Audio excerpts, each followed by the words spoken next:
Well, by request today, we have Brittany Haynes, who's running for Cleveland City School Board. We're going to find out what she's all about.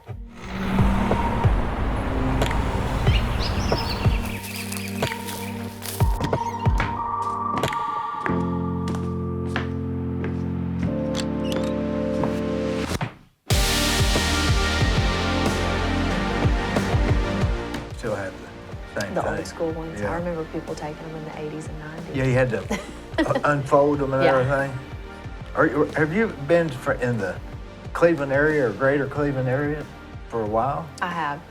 Well, I guess towards Calhoun or Charleston area? Yes, I have. Yeah. And then I've been right in the heart of Cleveland on Ocoee Street for 3 years, so right in the historic district. Is that right? Are you on the historic board or anything? I'm not.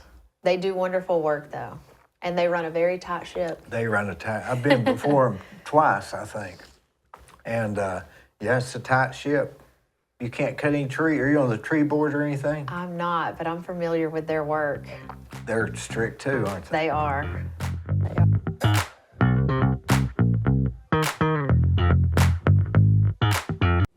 Whenever you read a story in the newspaper or see something on television about somebody getting arrested, you naturally assume they're guilty.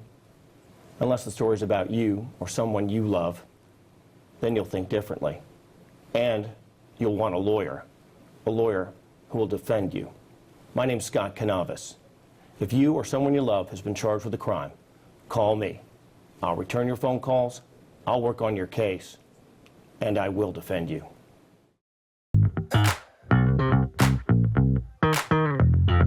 The block party's tonight, isn't it? It is. Well, there'll be a bunch of people there. Thousands of people. And it'll start about dusk. When does time change? Is that today or is that? No, I think it's this weekend. It's always on a Sunday, it's Saturday night. I always get that confused. They say spring forward and fall backwards. But what does that mean? Are you springing on the clock or is the clock springing? I think it means you're losing your spring because you're losing sleep. That's what I think. When You it lose a cha- little when it spring in your changes- step. when In it the spring, I changes? think so. You lose an hour. So you So- lose a spring in your step. That's what I say. But yes, you Okay, spring so- the clock forward. So you in other lose. words, Sunday night, we will gain an hour or lose an hour. We'll gain an hour. We'll gain an hour. Right. But in the spring, We lose an hour. we lose an hour. So we're all tired and we lose the spring in our step, right? We lose the spring. That's how you remember Yeah. it. Yeah. Yeah. So, well, that's good because I noticed I've been waking up later lately. Mm-hmm. Have you? Do you think you work better on the time coming up or the summertime? No, in the summertime. I need sunlight. I need that sun to charge my battery. I don't do good in the winter. I don't like when it gets dark early. But wouldn't it? See, I like it getting dark earlier. Do you? Yeah, I like. You like to hibernate a little It bit? seems like my clock works better on the getting dark earlier. But the days are shorter. Let's see, the shortest day in the year is what? Is it? March or something, February. It's not far. It's not very Yeah. long. No, it's not. So I'm more of a summer solstice. I like the longest day of the year. I like a lot of heat. Yeah, The hotter it is, the better I like it. me too. I mean, I don't even like 70-degree weather. I definitely am not a cold fan. I'm not. There's not much about winter I like. I think we should do summer, Thanksgiving, Christmas, a little bit of spring, and then back to summer. Yeah, but around here, if you don't like the weather, just wait a minute, It will right? change. Maybe by the afternoon. How you like living on Ocoee Street? Or, It is a busy place to live. There's always something to do. I love that we have so many people who walk and use the sidewalks. I never really realized how important sidewalks were until recently. I don't know if you know David Goodwill. He does a lot Yeah. of work. He made a post on Facebook about the importance of sidewalks, and I didn't think much about that, but I made the connection with living downtown and how many people walk. It really is so important to have that culture of people just being out and about, getting to know their neighbors, walking. That's what I love about downtown. There's always people outside milling about, getting to know each other. There's always something to see. Tons of stuff downtown to walk to, whether it be a coffee or a festival or something. If you've got to go downtown of an evening, do you walk or do you drive there real quick? I walk. Yeah, I like to walk. Was I've it- even walked down to the press, get a glass of wine, just, you know. Are they open on Sundays? Yes, they are. They actually do brunch. I thought that It's was really odd. Good. I think I went there one time. I didn't know if it was a special occasion or what. Yeah, they do a great brunch on the weekends. Yeah, they got real good food. It's like a gourmet food, isn't it? It is, and their menu changes all the time, so got to stay tuned and see what's I like next. how they don't have all the seats are sort of different. They're not all they're different seats. I think it's just that you probably grew up in the era of coffee shops. And, see, when I was growing up, they really didn't have that sort of thing. It was more of a, Folgers in the can. or Shoney's or Yeah. something like that. You know, the gas stations didn't even have coffee growing up. It was a new thing. Now it's on every corner. Every corner. Whether you want it fast to go or sit down and have a cup. Who do you think or- has the best coffee downtown? Oh gosh. You know, I like Lassiter's. I think they have good breakfast options too. So you can get a good coffee and get a good, they have a little Southwest breakfast wrap that's delicious. I like their coffee. It has that kind of a I like that little Yeah. burnt taste. Strong. I don't like weak coffee. Yeah. And I like that little bit of I don't know what it is, kind of a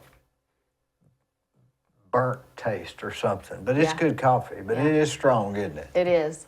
I like their black colors. Yeah. They But do a it's- lot for veterans and stuff too. Yeah, and they got that thing on the board, pay it forward. or Yes, I something. like that. I wonder what would happen if you just went Just started picking found the some one up. but nobody has one for me. Oh, I'll have to put one on there for you. For what? For contractors who are retired? Yeah, exactly. forward. Who need an extra strong burnt coffee. Yeah, There you just a go. little- You'll know just it's a for little you. bit. It's a little bit loud in there, though. if you're wanting Sometimes to it think. is. Yeah, sometimes it is. I always thought if somebody could mix you ever go down to the antique parlor Which one? on Grove? Yes. Well, I yes. love that place. Yeah. Just to walk around. Mm-hmm.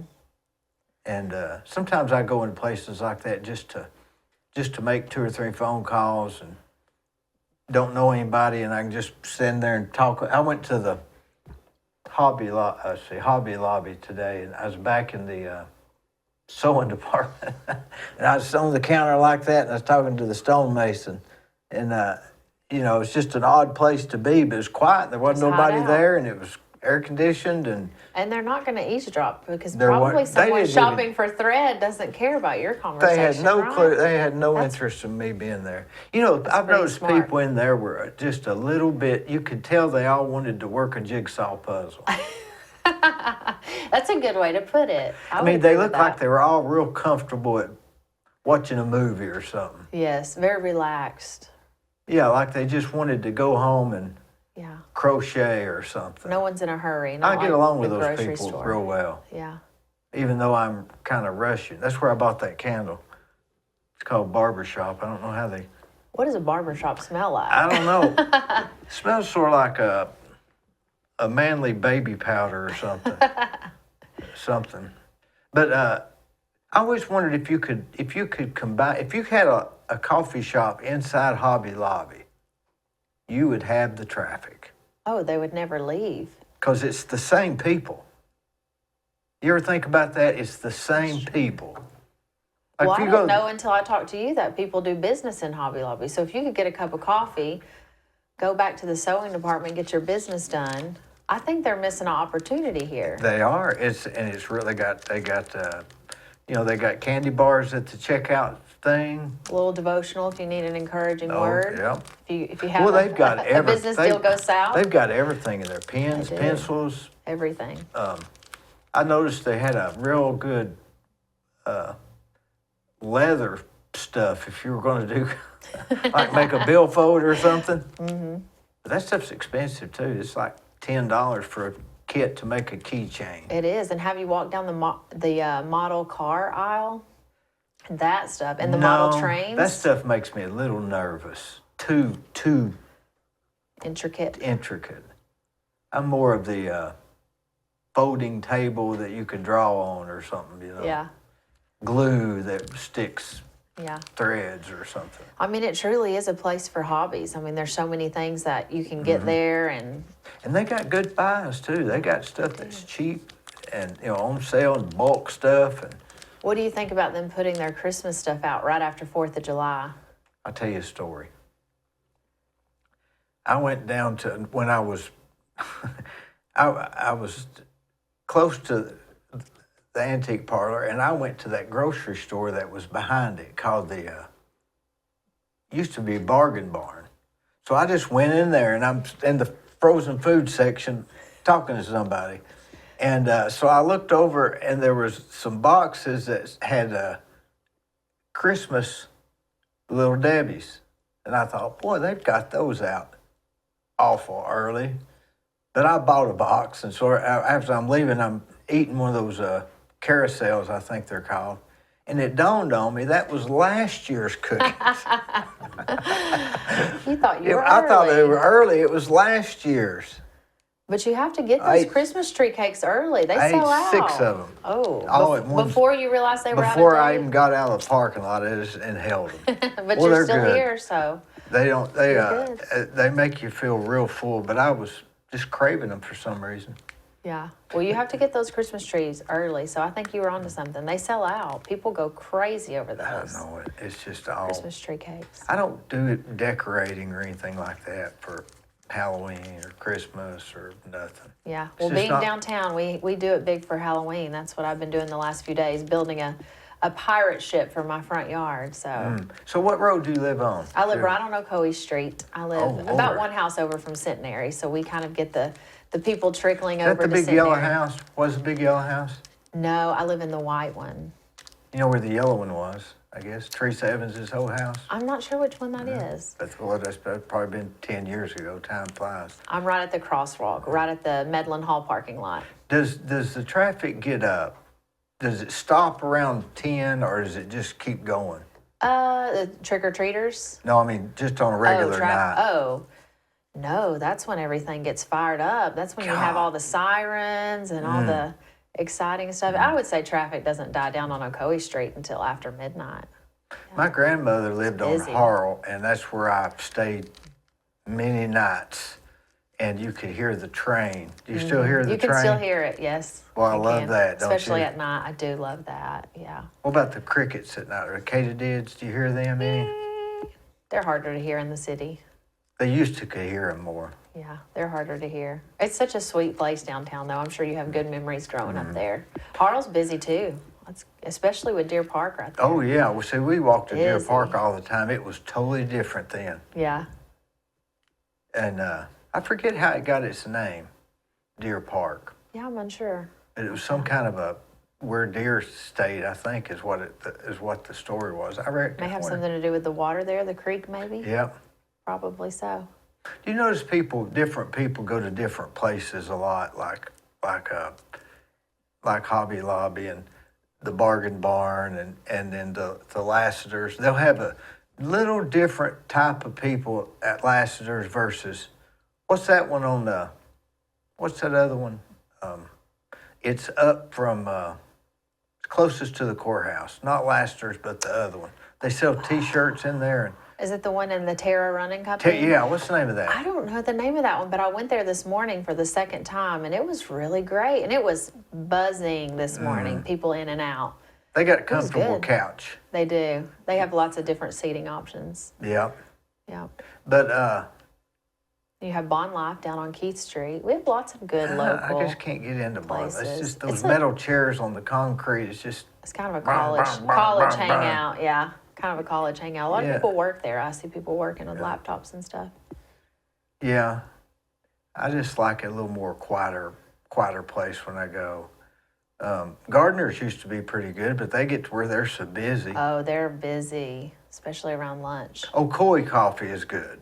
Yes, I do like Ocoee coffee. I like the place, but I'm not so sure about the coffee. It's a little more of a spicy Spanish taste or something. I think it's Guatemalan, actually. I think I so. noticed that It's on something one of a their little bags. different. Yeah. I think that's somebody told me that it has to do with the way they boil the cover off the beans or something like that. They leave it. Starbucks leaves it on there. Yeah. Starbucks is the best coffee by far. You think so? Oh yeah, absolutely. Do you? Yeah, absolutely. How often would you say you go to Starbucks in a month? Every single morning. Every morning. Every single Okay. morning. Which location's your favorite here in town? Paul Huff. Okay. That was Every pretty easy to single get in and out morning. of. Yeah. I bet I've gone there every morning ever since they've been there. And Yeah. then before I went to the other one, So what's your coffee order? Pike, Okay. 357, Okay. every morning. And I got 1,042 credits, whatever that. Yeah, so you could like eat. I reckon they don't run out, do they? Yeah, I don't think so. Do you ever redeem them? You just save them Never up? redeem them. Well, you know, a friend of mine says you should always use your coupons and gift cards because you don't know if you'll be here tomorrow to use them. That's true. So maybe you should start using your stars.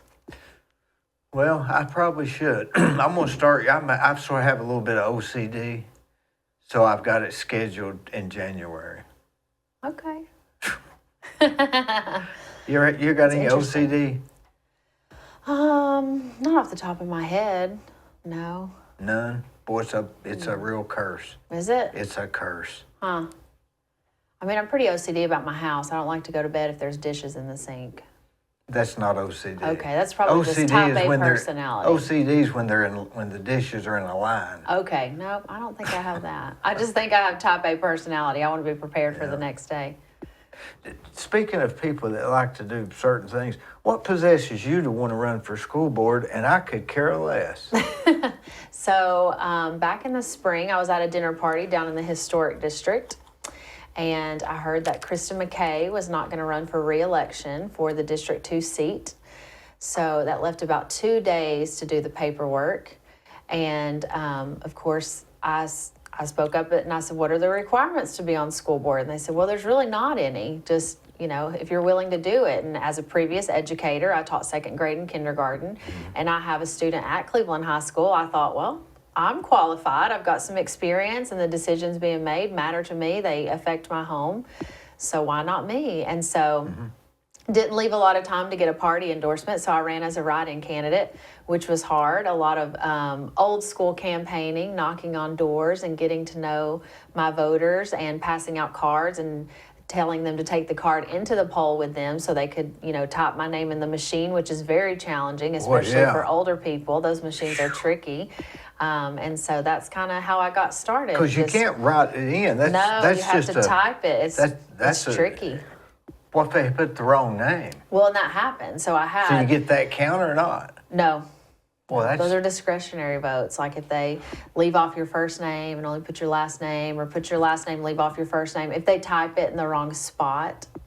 So it's really tricky. So when you say discretionary, they can count it or they No, can't? they throw it out.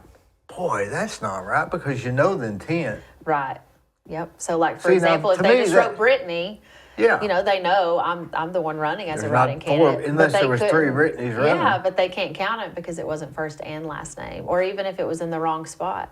It would be as easy for them to vote for me Exactly. and not say write me in. So how many did you get wrote in? So I had over 40, but Mm-hmm. then due to discretionaries, 27 counted. So our local election commission told me if I had 25 write-in votes that I would win. So at that point in the primary, they announced me as the winner. Mix 104, Chattanooga Times Free Press. It was all over the place that I was announced as the winner. And then things kind of took a turn over the summer.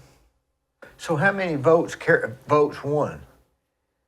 Well, in our district, so over the summer, once everything was reported to the state, it was discovered that our local election commission kind of read the law wrong. So pending the population in your district, it's either 5% of registered voters or 25 write-in votes, whichever comes first. So for my district, District 2, 5% would be 218 votes. So at that point, it was discovered that I did not meet the requirement to hold that seat for District 2.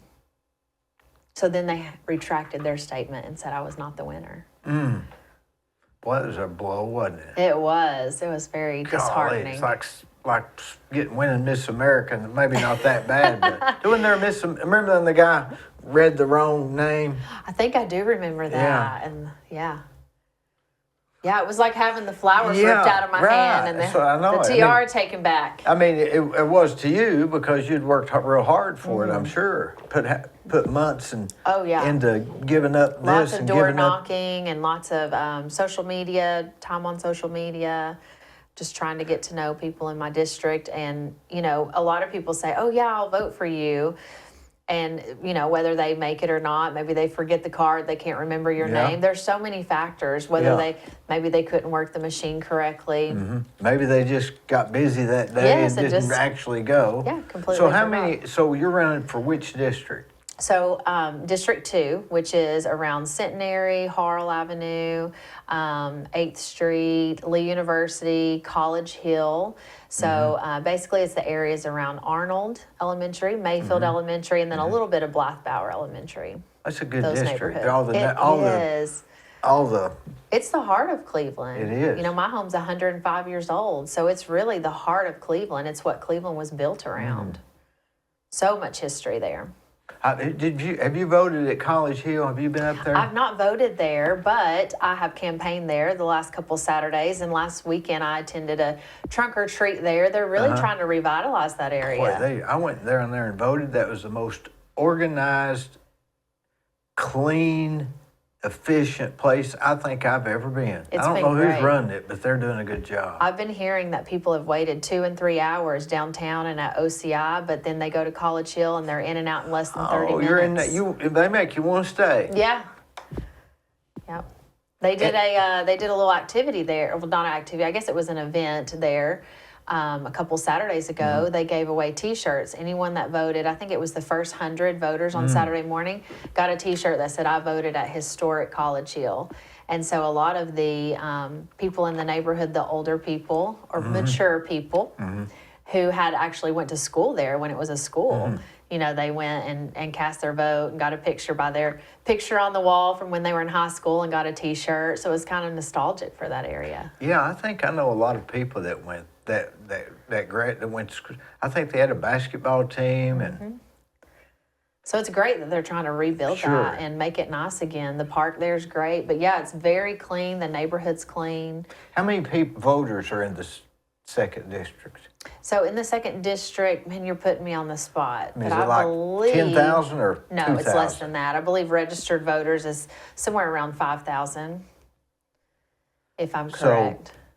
You need 2,550 votes, something like that, Well, depending. now I'm just running out on the ballot as an independent, and I do have an opponent on there, so it's just popular vote between me and her Yeah. at this point. Yeah, for Yeah. the November 5th election.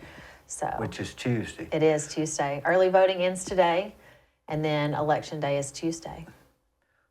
Are you excited or what's your feelings? I'm excited. I feel like I've gained a lot of momentum. I have been trying to really just be out in the community, get to know people as much as I can, attend events so that people have an opportunity to see me and ask questions and get to know my vision for Cleveland City Schools. And so I feel like I've got some momentum. I've had a lot of interactions on Facebook, people asking me questions. I have been getting to know the principals of the schools in my district, Dr. Elliott, the director of schools. I've been going to school board meetings. So I feel like I've kind of gained momentum in a very organic way by just being accessible, being out and about where people can talk to me and get to know me.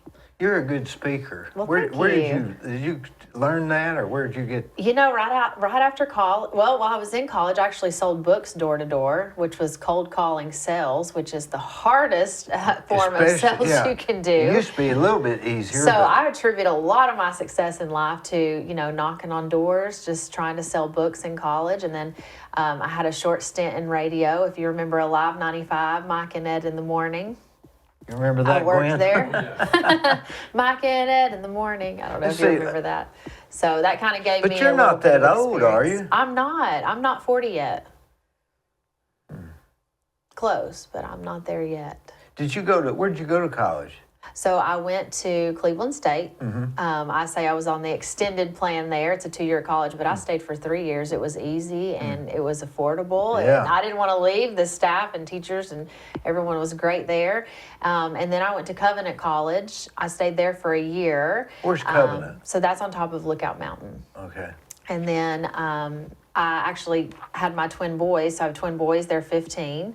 Golly. And so I finished my last year online. And back then, online school was taboo. I Yeah, remember right. sitting in a job interview one time and I had a principal say to me, "Why should I hire you over someone who went in person to Lee University or Tennessee Wesleyan?" And, Yeah. I tried to justify it like, do you know how much motivation I have to have to make myself show up to online school? Absolutely. And Absolutely. now I would love to go back to that principal and say, look how cutting edge I was after everyone was online during the pandemic. He needs to not be working there. Yeah, I was pioneering dumb online statement, wasn't it? education. Yeah, I was pioneering it long before it was cool, and now everything's online. I mean, Yeah. even our students at Cleveland High School, they all have an iPad, and they do majority of their assignments right on that. It's almost like now, oh, you mean you didn't take it online? It's almost the opposite now, Right, isn't the it? opposite.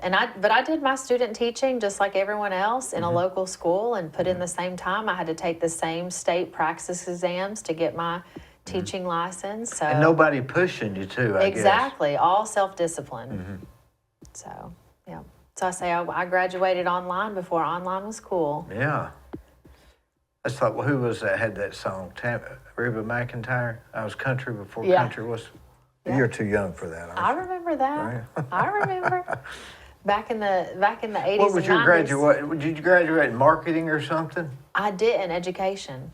Oh, education. So I was an educator. Do they classify that for like younger ages or older ages, or is it just education? They do. Now, due to certifications, they have elementary education, there's early childhood education, there's secondary education, there's so many things because they really want you to have a very specific scope of knowledge for whatever grade level you're working with. I bet it didn't used to be that way, did It didn't. You just had a teacher and they could teach kindergarten one year and 11th grade the next year. I would never want to be a teacher. Why not? I don't know. I don't know. It just wouldn't be my thing, I don't think. Yeah. Gwen teaches. Yeah, I think you definitely have to have a heart for it. Education can be very frustrating, and they have a lot of burnout. And now it's no secret that home lives are not. We don't really have the traditional American family anymore. So kids bring a lot of baggage and a lot of trauma and a lot of experiences into school that they bring from home, and so it's quite different, and then the dynamic has changed. I'm sure when, I know for me, when I was in school, if I got in trouble, my mom, you were getting in trouble at school, then you were getting in trouble at Yeah. home too, Yeah. and it was, what did you do? And now it's kind of the tables have turned a little bit, and teachers don't always have the support. So now when a kid gets in trouble, it's, what did that teacher do to you? Right, yeah. And so, just kind of helping teachers overcome that and helping to bridge the gap between home and school life and have that parent engagement so that we get the family involved. And, education's quite different than it was years ago.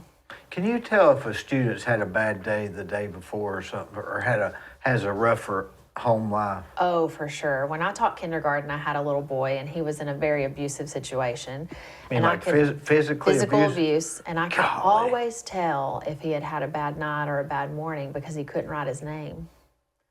He would be in such a state of fight or flight and such a survival mode that he could not write his name. Did he shake or what? No, it's like his brain just would not allow his hand to write his name. If he had a good day, he could write his name. And he only had a 4-letter name, so it's not like he had a big long name like Brittany. It was a 4-letter name, but I could always tell if he had a bad night or a bad morning, he could not write his name. And Did you know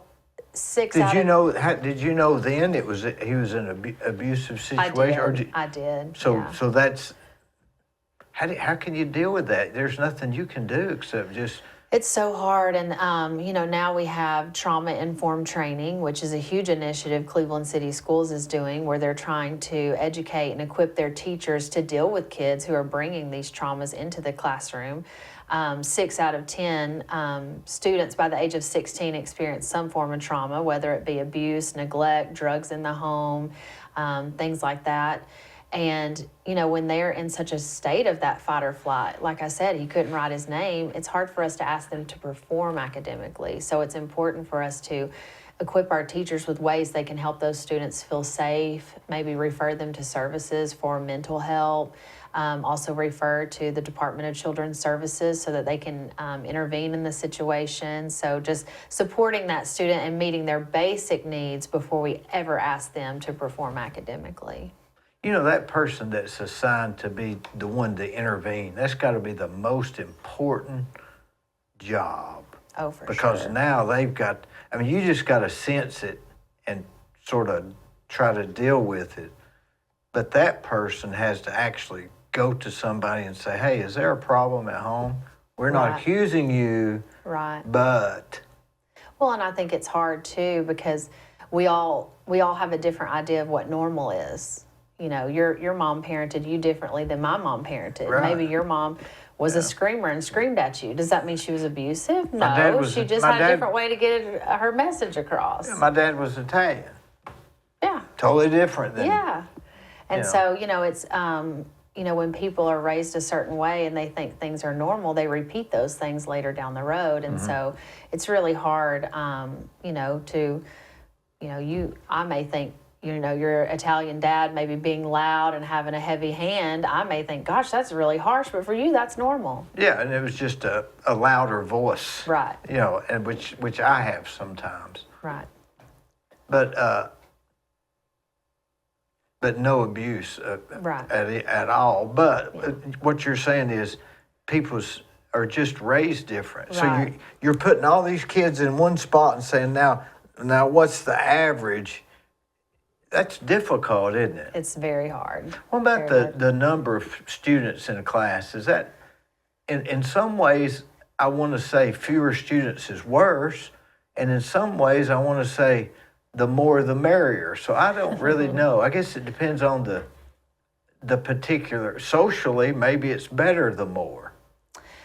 Why do you think fewer students is worse? This is only my observation. But sometimes you'll see somebody that says, I went to school with them from the kindergarten all the way to 12th grade. But they won't really associate with each other. So I don't know if maybe just familiarity. See, I couldn't work in a factory where I'm working with the same people all the time. So I couldn't be in this small class Right. with the same people. But I could deal with, you know, a bunch of people and just kind of disappear when I want to disappear. Right. But what do they say is the educational advantage, or is there? Well, smaller class size, the better. That means the teacher has more opportunity for one-on-one, more opportunity to meet students' needs. The largest class I ever had as a kindergarten teacher was 24, and honestly, I was drowning every day. I mean, it's hard to, you know, it's 24 students. 24 students in kindergarten, and they all want to tell you something, and their story is the most important. And so, you know, a lot of people say, you know, why are you so good at multitasking? I'm like, well, have you ever tried to have a conversation with 24 tiny humans at one time? Yeah. You learn to Yeah. multitask, and, you know, but it's very overwhelming. And so, especially with the needs being brought into the classroom now with learning disabilities, and like I said, the problems they're bringing from home, and, you know, children going to speech and going to different therapies, and it's a lot to manage. And so the smaller class size, the better. Well, what's the advantages of large? I don't know that there are many advantages to large class sizes. Maybe, I'm just Because throwing during this. social things like recess and other school activities, typically they're all, like, all of the kindergarten classes would be on the playground at the same time. Good point. So they would have Good an point. opportunity to socialize. The lunchroom. The lunchroom, recess, you know, maybe even gym class or other field day, you know, field trips. There's lots of other times for them to get together as a community with that grade level and get to know other students and have other social opportunities. Well, so if your kindergarten class was down to 20, would that have been manageable, or 18, or what? Oh, that would have been much more manageable. Yes, there was a year I think I had 16. Oh, that was like a cakewalk. It makes a Plus, huge you got to difference. fill out who's here, who's not here. Exactly. Why aren't they here, and And you all got to that. think, you know, 24 students, that's 24 different families. Well, I guess it's 48 different parents. Right. So a lot. And then you think of the high school teachers who have, 6, 7 different classes a day, and each one of those classes has, 20 kids in it. It's a lot of kids for them to manage. It'd be hard to Remember their recognize name. them. I don't remember their names. I'm sure the high schoolers use that to their advantage too, to pull over tricks. Oh yeah. But education is good, but the social aspect is really good also. So I don't know how you. Yes. But so you're saying maybe one teacher for 20. Something like that. That would be comfortable. Yes, the lower the better, especially for, depending on the subject and the grade level. Now, where do they get these? When you teach a class, do they say, okay, here's what you got to teach, and are you sort of graded too? You didn't go through these books fast enough. You're supposed to be at this last book by the end of the school year, but you're only this far. You better speed up. Right. So, Boy, that'd be. thankfully, our government has become very heavy-handed in education, and so we have Tennessee state standards. So those are standards that each teacher, each school system, everyone across the state teaches to these standards. So Is that the core? What do they call it? Core. Common Core. Common Core. Common Core is kind of a different initiative. The standards it's just that. It's a standard across the state of Tennessee that says, in second grade, the second week in September, every second grade student in the state of Tennessee should be learning long division. And it also comes with a pacing guide. And so like you said, you need to finish these books by a certain amount of time. It kind of keeps everyone on the same pace. And so that way, you are making sure that you're teaching everything that they need to learn at the end of second grade to move on to third grade, and that there's a lot of consistency across the state of Tennessee. And so we use state standards and pacing guides. And then when schools adopt curriculum, the state of Tennessee will provide, let's say, 3 different math curriculums. And then the school will develop a team to really kind of dive into that curriculum, learn about it, and decide which one of those is the best for that school. So although there is a standard and a pacing guide, there's still freedom in how each school and each school system can go about teaching those standards. And then, of course, teachers kind of add their own flair, their own creativity. They kind of can have the freedom to make those lessons entertaining, add activities, take away things that they don't feel are useful for their classroom. Boy, I thought they just kind of walked in and kind of free fall. You always think of did you ever watch the Waltons? Nope, that was before my time. I know what it is, but that was before my time. She had a classroom that she taught like all the ages, and she always wanted John Boyd to work on his writing, so she would teach all ages, and she'd have the upper classes teach the lower classes. I guess do you think a teacher is a born teacher? I think so. I think teachers are very special people. I think they have to truly be called. It's no secret that they do not go into it for the money, because they work for peanuts, that's for sure. I would say some go into it for the schedule. That's why you'll find a lot of parents that are teachers, because it is a schedule that is convenient to raise kids. Yeah. But there are very special people who have a calling. It takes a lot of patience. You have to truly love people of all ages, shapes, and sizes, because you don't get to pick who's in your classroom. They just are given to you, and you have to love them and help them grow and learn, no matter their age. And, it takes a special person. Do you remember having a school teacher that you just remember to this day? Yes. Is there 1 or 5? Oh, gosh, I could probably name 3 to 5. In all of those years? In all those years. There's probably 3 to 5 that were really, really special. Do you think remember all of them, but really, really special. Do you think they came into your life when you were needing someone, or do you think they were just the one? Does that make sense?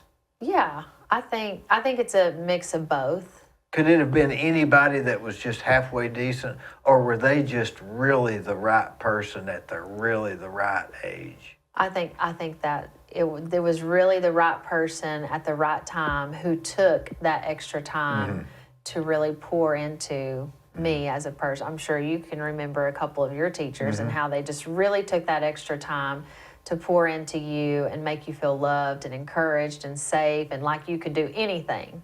I think boys are a little different. You think so? Yeah, I think they. I don't know. I think it's just a little bit different. I think boys want a teacher that makes them feel included in a weird way, and maybe girls want a teacher that makes them feel special. I could see Maybe. that. I could see that.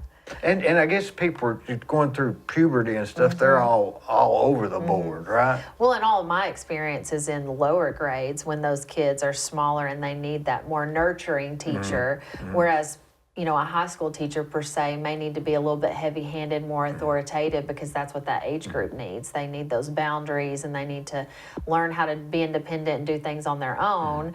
Whereas, you know, in kindergarten, I'm still wiping noses and tying shoelaces. Right, yeah.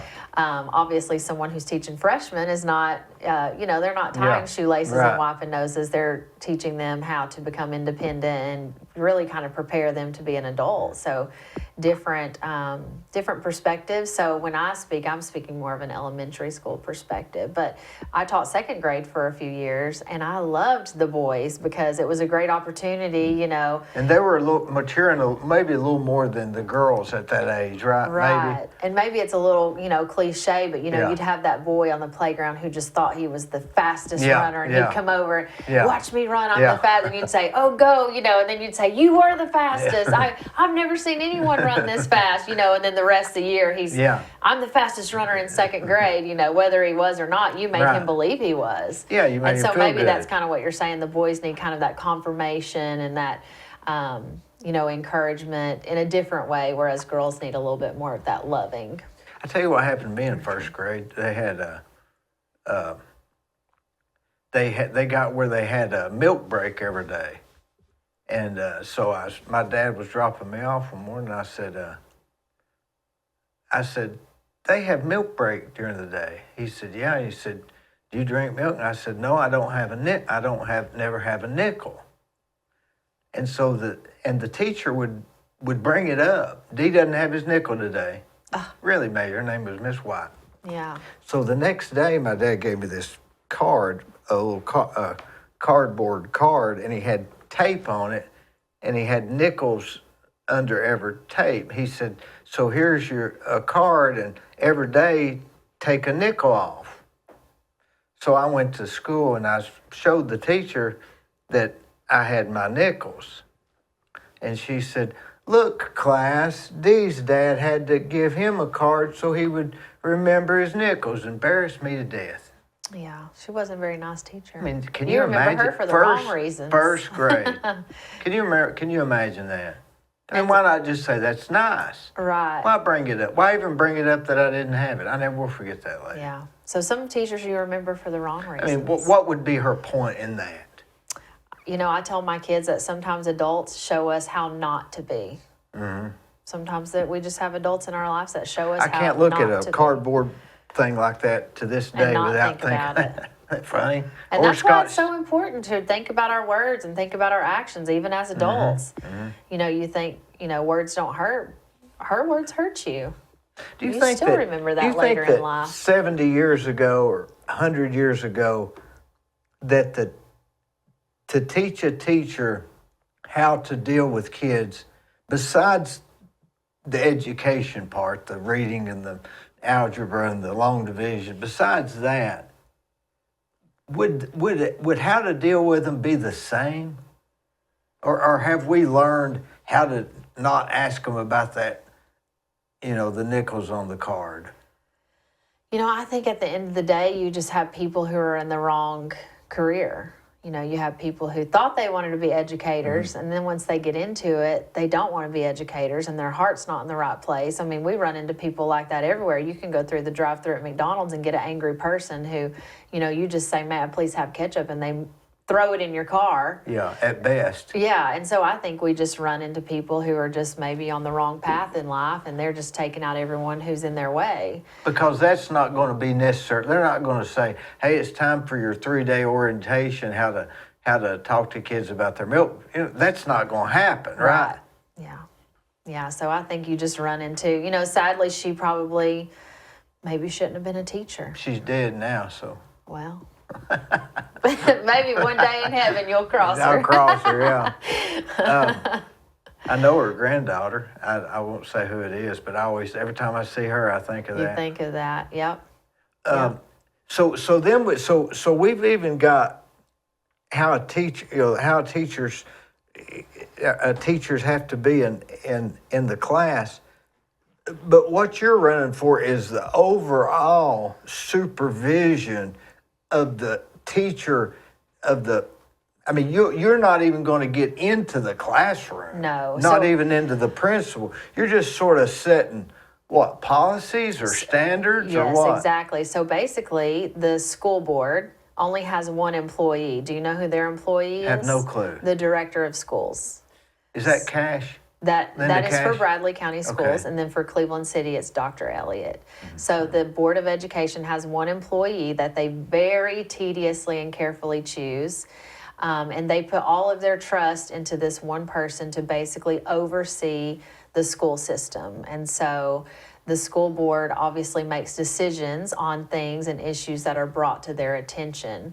But people think, the school board is going around, managing all of these teachers and cafeteria workers and bus drivers and all of that. And that's very far from the truth. And so the school board makes decisions on policies, procedures.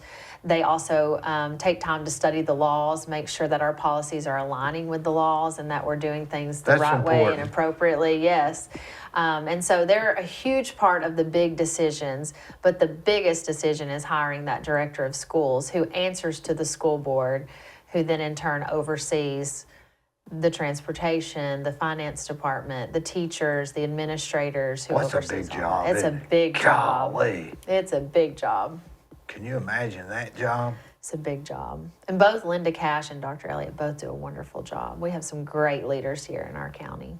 It had to be really on top of things to be overseeing all that. Could you imagine all the things that come across their desk every day? Oh, just think about every student has 2 parents that might call you. And not even 2. Now we have so many broken homes and remarried. Yeah. Some students may have 4. They Stepfathers may and have stepmothers. Right. So you have lots You'd of have people to have somebody interested. just to filter those. And thankfully, our school systems here are so big that they are able to break it up in departments. So you have, your finance department, your transportation department, your facilities department. And so that way one person's not worried about, feeding the lunches and changing the light bulbs. You've got different departments who can, have expertise to run those departments. It's a lot. It's a big operation. Boy, it is. How many school big board members are operation. there? City school board members are there? So city school board members, there are, I'm probably going to say this wrong. I think there's 8. I should know that. You caught me on Maybe guard. 7 to 9. Maybe. I'm so focused on my district, I can't worry about the others. You are a very focused person. I am. I'm so focused on my district, I can't worry about the others. When you sold books door to door, what were the books on? So they were educational books to help kids with homework. So we had books for elementary kids. One was like a dictionary where they could learn their first words and what the words meant, and it had a fun little illustration beside them. All the way up to high school books were kind of like encyclopedias, not quite encyclopedias, but kind of like those.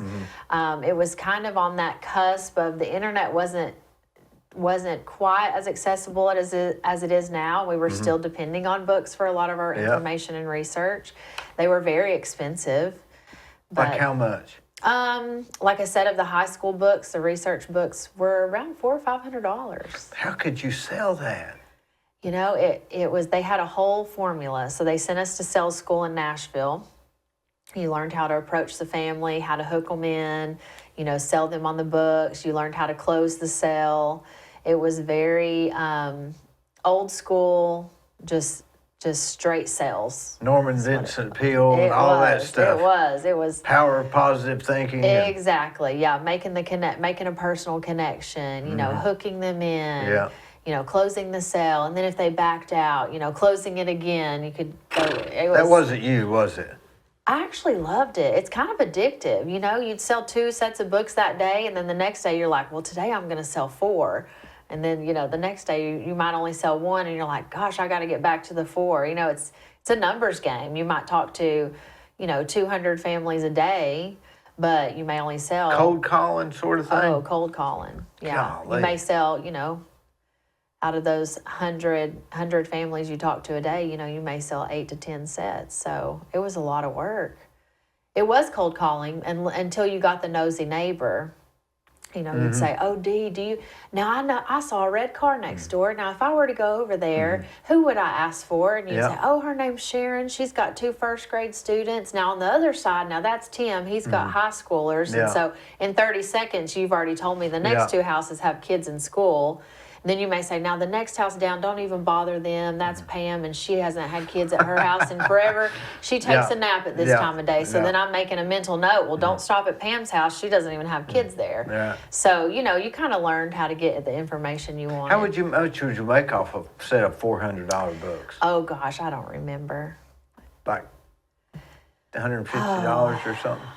I don't even know if it was that much. Boy, that's I a don't lot of work, remember. wasn't It was a lot of work, but it was great training. There's so many things in my life that I attribute to what I learned in that summer. And you had to learn it. Had to learn it. Self-discipline.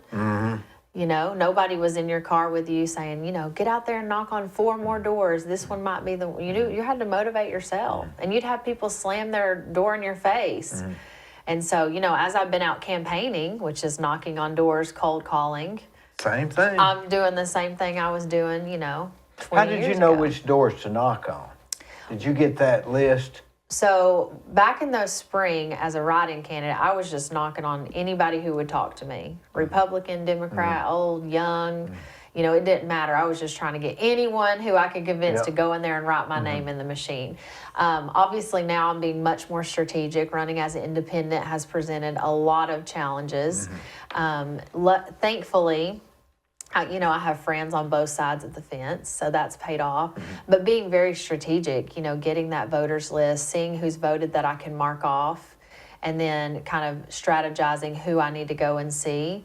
Also, I've been sending out postcards, so getting those voters list, which includes addresses. It's all public knowledge. You could even go down to the election commission and get a list if you wanted to.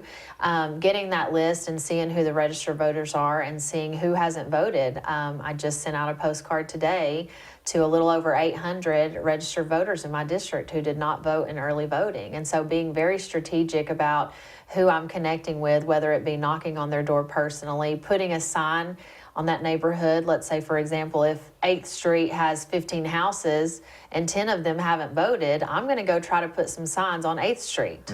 You know, they need to know my name. So being strategic on making a connection, postcards, knocking on doors, making sure I have signs so that they're seeing that name and getting that name recognition. It's very strategic. I have learned a lot about campaigning. I'm not a politician. Like I said, I'm an educator and a mom. So when I started this in the spring and I was unopposed, I was very green at all of this. And, you know, now that I'm in the thick of a huge election, it being presidential election, which has brought huge numbers out, and having an opponent, I've really had to learn a lot about campaigning. Yeah, and running as an independent too, which you know, that shouldn't even be listed for school board. Isn't that so? I mean, I agree. I mean, I'm not sure what it should be, but school board should have absolutely nothing to do with your politics. Or whether, I mean, it's just absurd, isn't it? I agree. I'd rather vote for somebody that's independent. They're in the middle of the road. Well, and someone who is doing it because their heart is in it and they truly want to be part of the decisions being made and leave a legacy behind for their community versus someone who's doing it for a political move or a political gain and their heart's truly not or in the a right stepping place. stone of some Right, sort. exactly, on to the next thing. So I agree. And here in our county, it wasn't a partisan position until about 2 years ago. Oh, is that right? That's right. Now it is. It is a I partisan wonder who position made it now. that. You know, I don't know all of the details, but I believe when Alan Jones ran for school board a few years ago, some things kind of got changed around. So, you know, I think that was a pretty heated race as well. It was, yeah. So He came close, didn't he? I think so. Yep, He would have been a good one. he would have. I think he truly has that Raider blood. He lives, Well, eats, he and absolutely cares breathes about the Cleveland City education. schools. But people like me, I have no clue who the school board is, what they do, or anything. So as I've been knocking on doors, people have said that to me. They're like, "Well, I don't have kids in school. You know, I don't really care who's in there, but you pay taxes." So at the end of the day, you would like to know who is making the decisions, and you would like to know that your money is being stewarded appropriately. Well, I want people to win that want to win and are trying. I don't care what they're running for. Right. It's like a separate thing. Well, work ethic is great. You know what I'm Is a saying? great character trait to have, and that I think that's what you're saying. Someone who has good work ethic, who's willing to put in the work. Yeah. It's a great character trait to have. Well, have you always been involved in stuff that had a self-motivated action to it? I mean, nobody else would sell books in Right. 2000, Well, I'm right? the first person in my family to have a bachelor's degree. And I don't think of my family as being a family of poverty, but I think my grandparents probably would have been considered poverty. My parents were both very blue-collar people. My mom worked in the medical field. My dad worked in industry, you know, as a mechanic in a factory. And so, you know, we didn't grow up with an abundance of things. You know, we took one vacation a year to Daytona Beach and stayed in the same hotel the same week, ate at the same restaurants. He had just- OCD. Yeah, maybe he did. But we didn't have a lot of opportunities. And so I think as I grew up, I just saw better and wanted better for myself. My parents taught me good work ethic, even though they didn't have as many resources as what I consider myself blessed with today. They still taught me great work ethic and to, you know, if I wanted something to work hard for it. And I think I just took that to heart. And, you know, I'm willing to put in a little bit of hard work to get what I want and to be motivated to get that. And I just to have better, you know, I'm proud that I have a bachelor's degree and that I was the first one in my family to have that. Now I do have a cousin, he graduated the same year. We both got bachelor's degrees at the same time. What's a bachelor's degree? I'm so green Basically on that. 4 years of 4 years, university, yeah. 2 years as an Yeah. associate's, and then you go on to a master's and a doctorate. And so the first one in my family to complete, you know, 4 years of college, which is a huge financial commitment, a lot of work, like you said, self-motivation. Which one had the drive? Of what? Of your mother, your father, or your grandparents? Oh gosh. You know, I think my mom specifically, she grew up in a family of 5 siblings. My grandmother worked in a sewing factory. My grandfather was a truck driver and was not the best dad. And I think my mom overcame a lot. You know, she talks about the older siblings taking care of the younger siblings. And so I think a lot of my drive just comes from her and seeing, you know, what all she overcame. So your grandmother her husband was a truck driver. Would he drive cross country or what? You know, I'm not really sure. But he was Gone a lot. yeah. You know. My wife's dad was a truck driver. There's just a different. And I think there was a lot of, you know, a lot of alcohol use, and it just wasn't a great home life. Right. And, you know, and then you So got what did she do? my grandmother. Yeah. She worked in a sewing factory. Yep. So Was that it? That's it. She didn't yeah. do nothing else? Nothing else. Yeah, I worked in a sewing factory, and so I think, you know, back then I imagine they didn't have a lot, and she's raising 5 kids, and so like I said, my mom talks a lot about the older siblings taking care of the younger siblings, going to school. So my mom has an associate's degree, which was huge for her, yeah. you know, back then to overcome all of that. So I would say I got my drive from my mom. I think she overcame a lot and has made a very comfortable life for herself that she's proud of. Or maybe it was your grandmother It could have been. who raised 5 kids sewing clothes. Yeah, that's true. Yeah, To she me, had a she great has- work ethic. Yeah. Great work ethic. And you know what I loved about her? What? And I still try to, you know, I talk a lot about character and integrity, and I think I can attribute a lot of this to her, is, you know, she loved everyone. You know, even as I remember becoming an adult and some of my aunts and uncles, you know, got divorced, and she would still say, you She know, wouldn't side or no, nothing. and Yeah. she would say, you know, well, your ex-wife's, you know, she's allowed here in my house anytime, you know, and she, you know, as we grew up, you know, a lot of my cousins were biracial, and, you know, still in the early 90s, that was still kind of taboo. And I remember she treated everyone the same. If they come to her house, she would offer them a cup of coffee. She would cook for them. You know, it didn't matter. It Yeah. didn't matter why they were there, where they Yeah. came from. It didn't matter what anyone needed. She was always willing to help someone, but she treated everyone the same, and she just loved everyone. Is she still alive? She's not. No. How long has she been passed? She has been gone for about 14 years. Yeah, it's a kind of crazy story. So she was a twin. Her and her twin sister were both widowed, and they were actually killed in a car accident together. So they were brought into the world together and then passed away together. So How old were they? they were, I believe, 74. And so I have twin boys now that are 15. So I was the next Golly. family member to have a set of twins. That comes in families, doesn't it? Mm-hmm. So, isn't that what they say? That's what they say. But they had waited basically, you know, my twins were the next one. So 73 years they had waited for another set of twins. So But it goes like that, I think. That like a twin gene or something. It is, Or I your think- boys look alike? they don't. So one of them is 6'2" at 15 years old. He's tall and skinny as a rail and has red hair. The other one's a little bit shorter. He's about 5'9", and he's a little bit chubbier with brown hair. And they were born at the exact same Exact time? same time. Exact same time. Most people tell me they don't even know they come from the same house. They don't But even yet act they're the same. twins. They You are. mean like 1 minute apart or something? 10 minutes apart.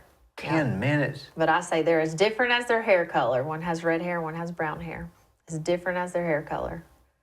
Well, that's unusual, isn't it? It is. But it's great, though. And I've always separated them in school. I always requested them to have their own classroom. I always wanted them to have their own friends, their own identity. And even now they play different sports. They're in different activities. They have their own friend groups. And I love that.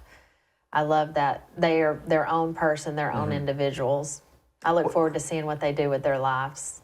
They'll seeing be what growing. They'll be different driving paths. soon, right? Oh, very soon. Boy, that's scary to death. Cleveland traffic scares me to death. Are you kidding? Have you been down Ocoee Street on a Friday Lord. afternoon about I 4 just o'clock? came back from there a little while ago. I went down to George McCoy's office. Took me like 45 minutes. I Oh, guess because of the... It's crazy. Yeah, so it scares me to death. I definitely don't want my kids driving, but we have to, right? We have to teach them independence, and we can't keep them One forever. Saturday morning, I got up. That was when Gardner's was open on Saturday mornings, and I forget what I was doing. And anyway, I got irritated, and I just turned right, and I started driving backwards through Inman Street. I mean, through Ocoee Street. I was going backwards. The one-way street? Yeah, because it was my early goodness. Saturday morning, and I looked over to my right, and Gardner's was I guess they were getting ready to open, and they were looking at me. I was going the opposite direction. Oh, gosh. Yeah, there wasn't anybody there. So. It didn't look right to you and didn't look right to Yeah, I them. was just in a That hurry. I car's thought, going well, the wrong way. I'll get a ticket. What's the big deal, you know? I had someone back into me one time downtown. They were from out of town. They accidentally turned on a one-way street and kind of panicked because Yeah. traffic was coming toward them. Yeah. Put it in reverse, and instead of slowly backing up, they just hit the gas, and so they backed into the front of my car. So imagine explaining that to insurance. Oh yeah. Well, you can start to pull out a little bit to see, and somebody can clip you, especially if they've got a trailer on their back. 'Cause the Especially roads with are all lo- the construction right Oh now. It's yeah, a I just don't even mess. go. I just Yeah. don't even go around. It's tricky downtown. It's tricky downtown, and It I got a is. speeding ticket from the I got a ticket from the county inside the city on Inman Street. That's a whole nother story. But anyway, I just pretty much quit. I just go around, you know. You kind of learn all the back roads and shortcuts, don't you? Oh yeah, I can go shortcuts quicker than anybody around Me here. too. I live on Ocoee Street, but I know toward the end of the week, Thursday and Friday, take any side street you can to avoid Ocoee Street. Yeah, it's and you know, if you was to get on the Greenway, you could about be at the gondolier quicker. Oh, for sure. For sure. Sometimes you can sit at that red light there at 25th Street in Ocoee. You can sit there through 3 lights. That's crazy. It isn't is, crazy. but it's true. I don't know what's going to happen. They say that all cities move towards the northwest. You think so? That's what the statistics are. Because the water flows northwest and the ridges are north to west.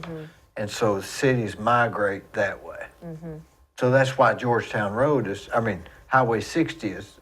Right.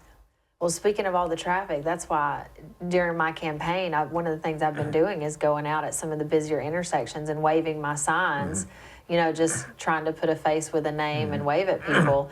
So a couple times I've stood there at the Walgreens, you know, during the busy times.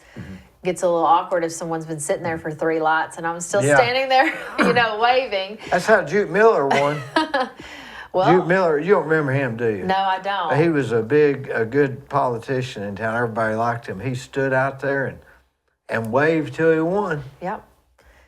And I'll tell you another one that did, Odell Swafford, he went out to the dump and started helping people unload on Saturday mornings. They'd back their truck in there and unload their garbage and leave. And he'd go out there every Saturday and help them unload their car. I mean, he was doing what Trump did way back then. It was very humbling, right? Very humbling. To think And that this guy's willing to help me well, with my while he was trash. doing it, he'd say, "Hey, I'd like to have your vote," and you couldn't beat him. Right. You could not beat that guy. Wow. His family still got the office. That's how good he was. Wow.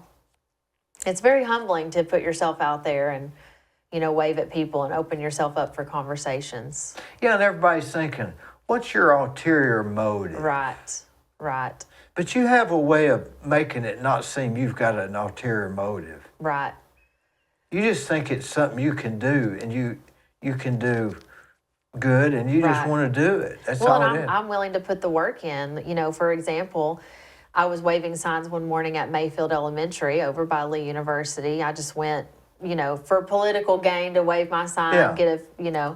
let people see me out and about. And I was greeted with a very angry crossing guard. And he said, "You're running for school board. I hope you're going to fix these lights." And I said, "What lights?" You know? And he said, "My school zone lights." Yeah. He said they've never worked consistently, but they haven't worked since fall break, which has been a good 2-3 weeks. And I said, "I will make some phone calls." Well, it took about 2 days to figure out who maintained the lights and who Yeah. I needed to talk to. And I found out who I needed to talk to. I think I waved signs, may have been a Wednesday, Tuesday or Wednesday. And the following Monday, the signs were fixed. Now, That guy's a tough dude, too, isn't he? He is. Man, he's strict. But we need that. We need Oh, that. well, yeah, you gotta we need have that. it. When You you've got- gotta have it. And those Cleveland is very unique, and we still have neighborhood schools, which allows for a lot of students to be walkers. You know, they walk to school and they walk back. They got to cross the street. Right. And so you need someone who's going to be tough and make sure that those students are getting to school safe. And be there at 7 or 6:30 and 5. And I And be guess if you're dependable. standing there and somebody's on 20th Street and they're topping that hill at 35 miles an hour or whatever, I mean, I guess Well, even anything could happen. and you think everyone knows this is a school zone, but Cleveland's pretty transient. We have a lot of people who come and go here often for different reasons. We have a lot of rental properties. We have a lot of industry here. So you think everyone knows that Mayfield Elementary's there, but not everyone knows. Not everyone grew up here. They don't have kids in elementary school. And so, they top that hill and get caught off guard. Oh my gosh, it's a school zone if they didn't see the lights flashing. And then too, you've got that time of day like you were talking about, the time change and everything.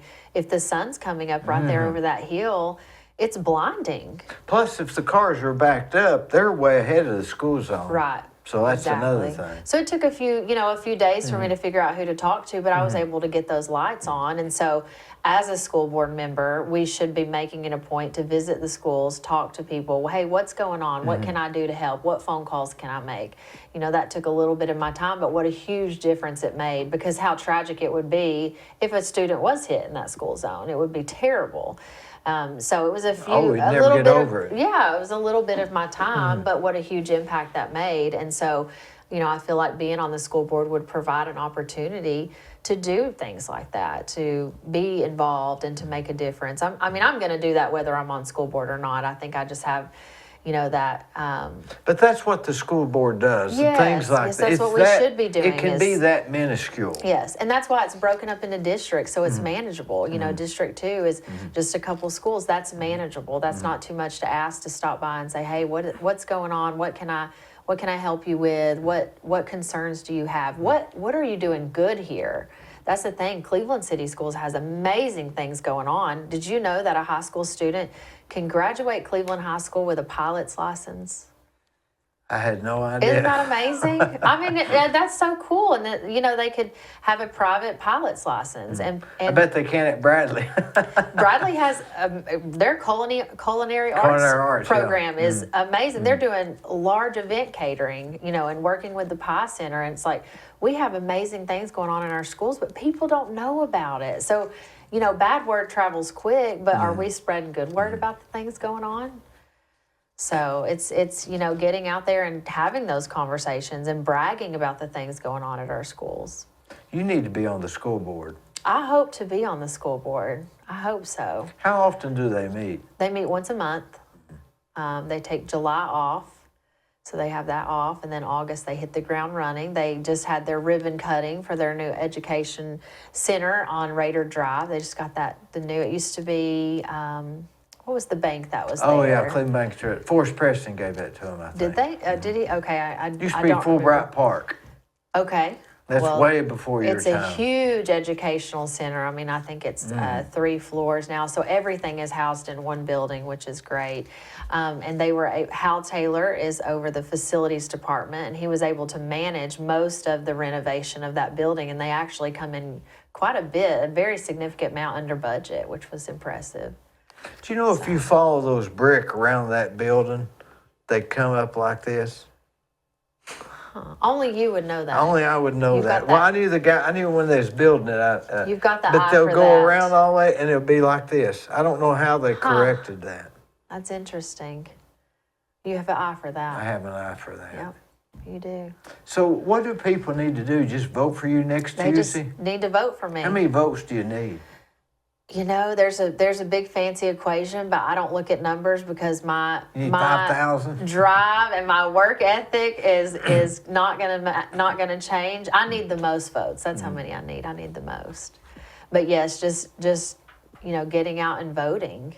Tennessee has a very, very low number of voter turnout. It's quite disappointing. And I think it's here because everybody's going, theoretically, vote for one guy and it doesn't matter anyway and all that stuff. I think a lot they feel like their vote doesn't matter one way or the other, that our government's going to do what they want to do. But voting is so important in our local elections. Local elections are almost more important than presidential elections because those are the people making decisions for our community. Right.